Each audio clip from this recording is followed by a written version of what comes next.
Ano ang magandang gawin nating mga negosyante para dumoble ang kita natin, dumoble ang benta kahit mayroong crisis na nangyayari sa mundo? Paano dumoble ang kita kahit bagsak ang ekonomiya ng mundo sa panahon ngayon? Lahat yan ituturo ko sa iyo. Kaya mahalagang tapusin mo ang buong bidyong to. So by the way, kung hindi mo pa ako kilala, ako nga po pala uli si Darcel Robles. Isa po kong negosyante na may 5 taon na pong karanasan sa mundo ng pagnenegosyo. Paano dumoble ang kita kahit bagsak ang ekonomiya ng mundo sa panahon ngayon? Kung gusto mong malaman yan, may kwento ko sa iyo. Tanda mo pa nung nag-pandemic, way back 2020. Isang malalang crisis sa buong mundo yan. Pandemic, lockdown. Diyan ako una nagtayo ng negosyo. Milk tea. Sa negosyo kong yan, baguhan pa ako dyan. Wala pa akong kaalam-alam sa mundo ng pagnenegosyo niyan. Pero hindi ko na malayan. Sa unang negosyo ko pala, nasa pool ko na agad yung tamang proseso para dumoble ang kita ng negosyo.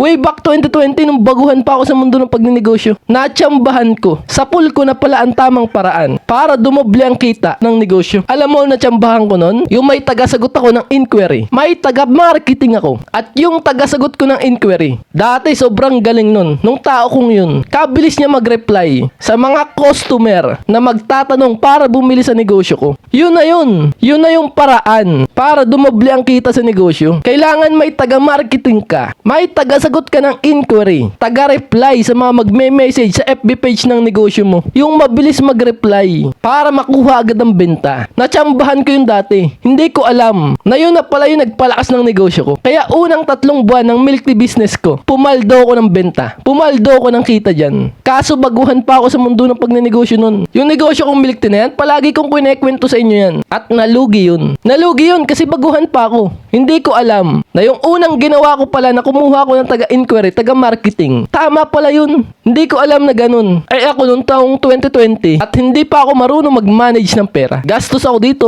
pautang ako dito, overstock ako dito, order ako ng maraming stocks. Kaya baliwala. Yung first 3 months na lumakas ang benta ko sa aking milk tea, baliwala. Hanggang sa nalugi din ang negosyo kong milk tea na yan. Kasi baguhan pa ako sa mundo ng pagnenegosyo nun. Baguhan pa ako. Kaya ang ginawa ko, nung sunod kong negosyo, nilista ko lahat ng kamalian ko. Alam mo yung notepad sa mga cellphone natin? Diyan ko nilista lahat ng pagkakamali ko sa milk tea ko. Nilista ko talaga lahat at araw-araw binabasa ko yung notepad na yon sa aking cellphone. At yun ang na-realize ko sa panahon ngayon. Kaya pala dumodoble ang benta ko. Dumodoble ang kita ko sa negosyo ko ngayon. Dahil dun sa na-realize ko dati. Nung baguhan pa ako sa mundo ng pagnenegosyo, may taga-marketing ako. May taga-post ako sa FB.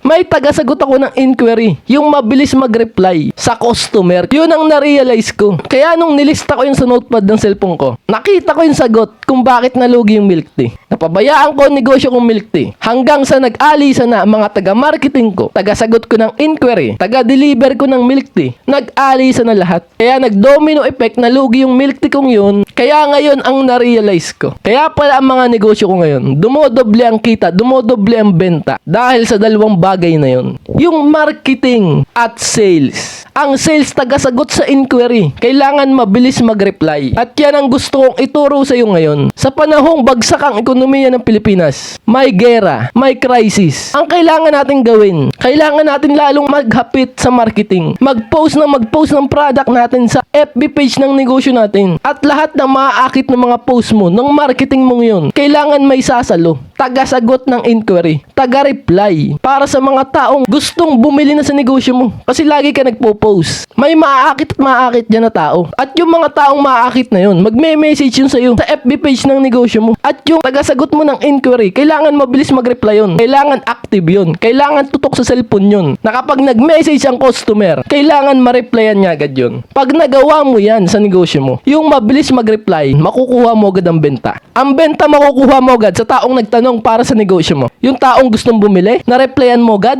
bibili agad yun, yung taong yun. Kaya yan ang gusto kong iwan sa'yo para dumoble ang kita natin sa panahon ngayon. Sa panahong may crisis, mas lalo tayong maghapit sa marketing. Post ng ating negosyo. Post tayo ng post. May maakit at maakit dyan. Pag may naakit dyan, kailangan ma-replyan mo agad ng mabilis yun. At kapag maraming tao nakakita, naakit sa post mo, sa marketing mo, ano ang mangyayari? Papaldo ka ng benta, papaldo ka ng kita. Yan lang ang tanging paraan sa panahon ngayon. Sa panahong bagsak ang ekonomiya ng Pilipinas, yan lang ang paraan. Yan ang pinaniniwalaan ko. Kasi ang kalaban natin dito, ang tataas na ng bilihin, ang laki na ng mga puhunan natin sa bawat negosyo natin, sa bawat produkto ng negosyo natin, ang laki na ng cost niyan, ang laki na ng puhunan dyan, ang taas na ng bilihin sa panahon ngayon. May crisis. Kapag hindi mo ginalingan sa marketing, which is pagbablog, yan ang pinakamakapangyarihang marketing. Kapag hindi mo ginalingan dyan, walang sasagutin na message. Ang tagasagot mo ng inquiry. Anong mangyayari sa negosyo? Tutumal. Ang mahal pa ng bilihin. Ubos ang pera mo. Ubos ang cash flow mo. Pupusta ko. Lugi ang negosyo mo. Pinakamabigat na kalaban natin. Mag-negative. Mabaon sa utang ang negosyo mo. Kasi ang taas ng puhunan, ang taas na ng bilihin sa panahon ngayon. Yan ang matindi nating kalaban. Kaya niyayaya kita. Palagi tayo mag-usap. Kakampi mo ko.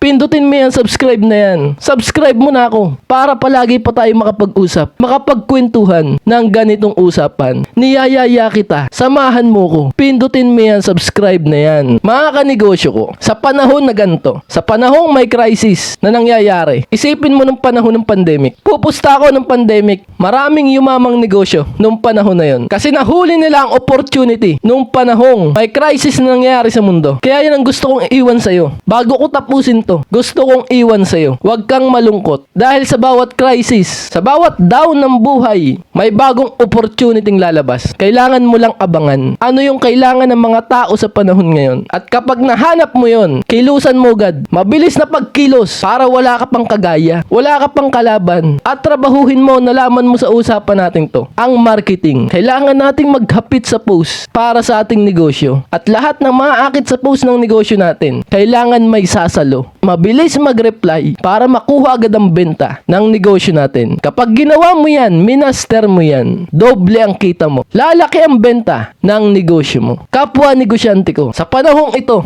tignan mo ang pamilya mo. Huwag kang papayag na magugutom ang pamilya mo. Matatalo ang negosyo mo. Huwag kang papayag. Sipin mo lahat ng paraan. Galingan mo sa galingan. Sagad na kagalingan ang hinihingi ko sa'yo. Ngayong may crisis, mas lalo nating galingan. At bukas lagi ang mata sa mga bagong opportunity na lalabas. At huwag mong kakalimutan palaging magdasal. Hingin mo ang gabay sa kanya. Pagdasal lagi natin. Kapwa negosyante ko, dasal tayo palagi. At para mas pumaldo pa ang kanya-kanya nating mga negosyo. Maraming salamat po sa ating magandang usapang ito. Alam ko marami kang natutunan dito. Pindutin mo naman yung subscribe na yan. Subscribe mo na ako para palagi po tayo makapag-usap, makapagkwentuhan ng ganitong usapan. Kakampi mo ko, kasama mo ko. Pindutin mo yan, subscribe na yan.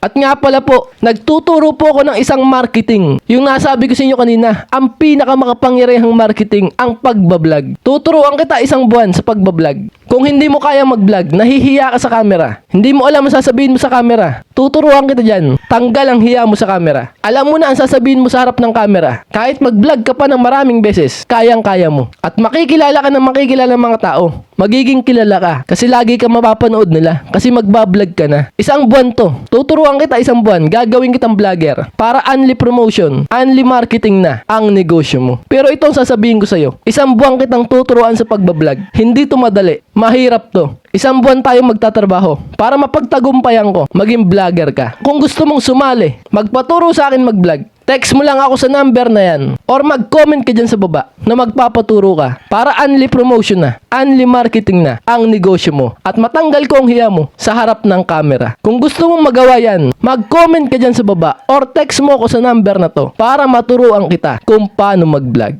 At nga pala po sa mga gusto pong umorder ng ating libro, sa mga gusto pong sumuporta ng ating libro, ito pong librong to ay sinulat ko sa inyo mga kapwa negosyante ko. Basahin niyo po ang librong to. Sobrang dami niyong matututunan sa librong to about sa negosyo. Sa mga gusto pong umorder ng ating libro, text nyo lang po ako sa number na yan. At libre ko na pong ipapadala sa inyo kahit saan pa po kayo sa Pilipinas. Text mo lang po ako sa number na yan sa mga gusto pong umorder ng ating libro. At yun lamang po, maraming salamat po sa ating magandang usapan ngayong gabing ito. Ako'y magpapaalam na po muna. Kita-kita po tayo susunod. Ako po muli, si Darcel Robles na mag-iiwan po sa inyo po ng katagang ang tamad. Wag na wag mong papakainin. Ciao, bye!